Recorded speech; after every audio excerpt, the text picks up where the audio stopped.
Hi, my name is Peter, and you're watching me play Valkyrie on the PlayStation VR. Earlier today, CCP, the studio behind Valkyrie, released a new version.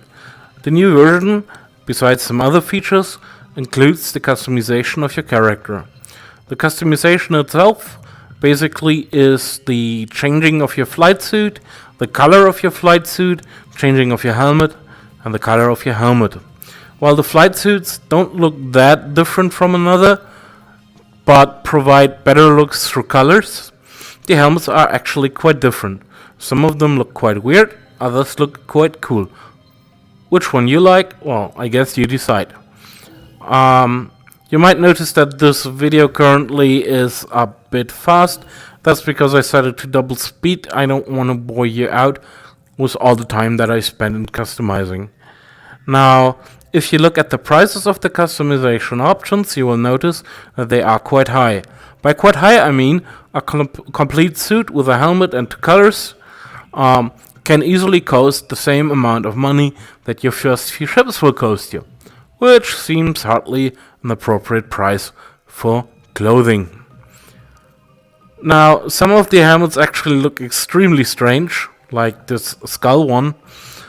And I can really not imagine a pilot who would actually put a skull on the front plate of the helmet, but I guess there are other people than me out there that might enjoy this.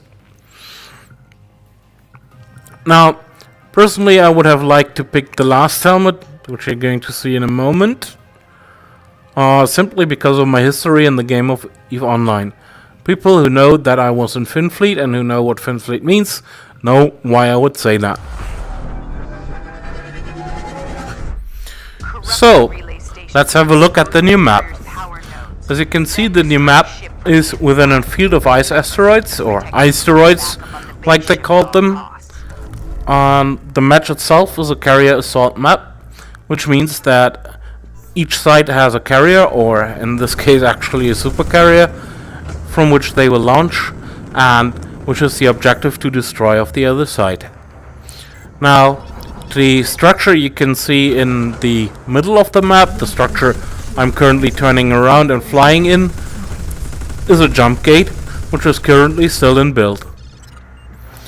Jump gates in the world of EVE Online are the fastest, safest way to travel between systems.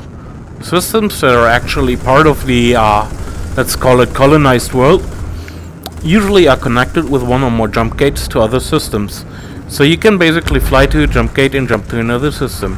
I do not think that the jumping functionality will at any point be brought to Valkyrie, but it is nice to see how they integrate with the EVE world.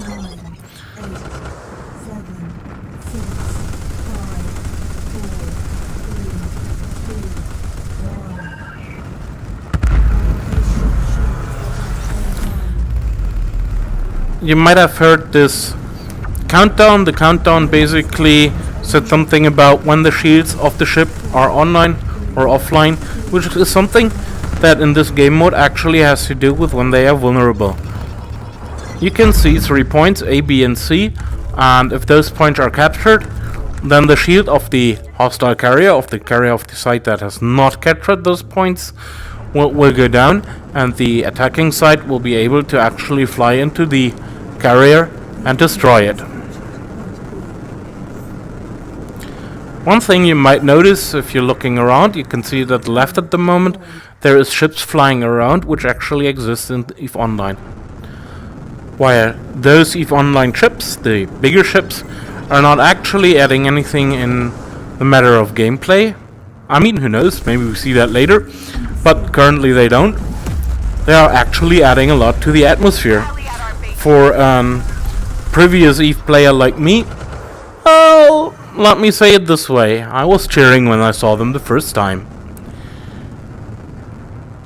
Now, you might have heard the voice in the background telling me to get back to the ship.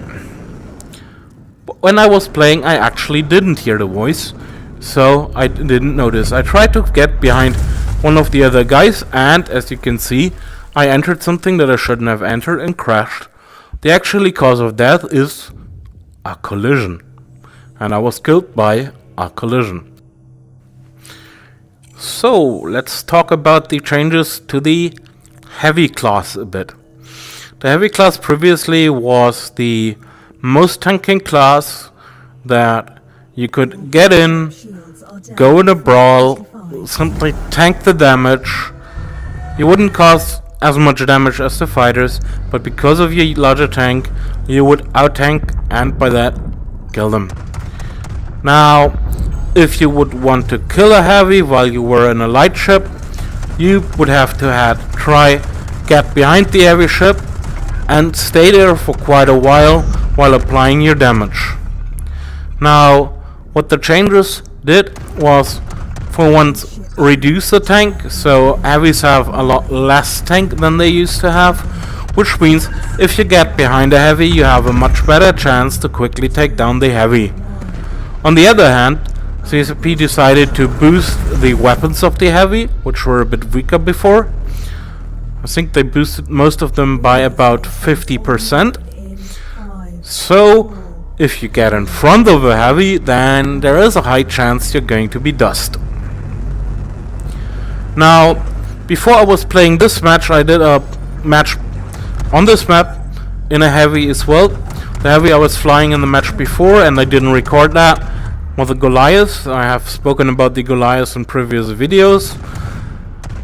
And to me it feels a bit like the Goliath really got the short stick with this patch, because it still has the 7 missiles it had before. I haven't looked at the patch notes if they actually changed the missiles at all, but when I tried it, most of the time the missiles wouldn't be ready to fire because they were still reloading.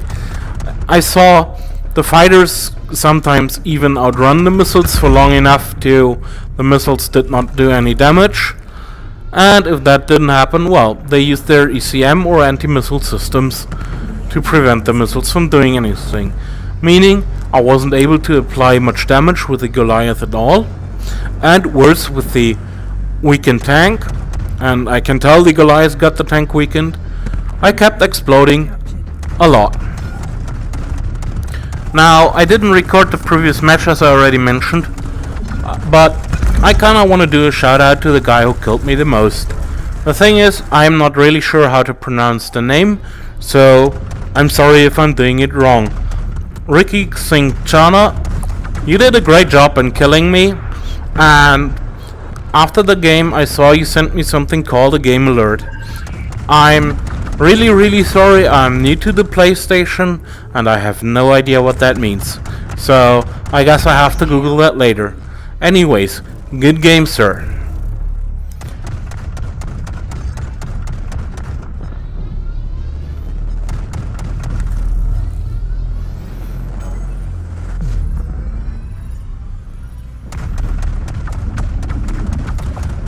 Now, as you can see within the game, I actually got quite a few kills. At the end, even though my side is losing, my score will be 1 loss to 10 kills. I'm not really sure how I feel about that, because I feel that as the noob that I am, I shouldn't be doing as good. I should be more doing like in the other game.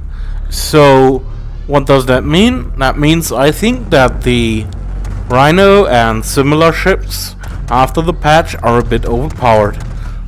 It is not that easy to get behind them, but very easy to get in front of them and just die. By the way, the close-ups of the ship that you're seeing, the huge large ship, this is the carrier that my team is based on. And in the lingo of EVE Online, this is actually not really a carrier. This is a Wyvern class supercarrier.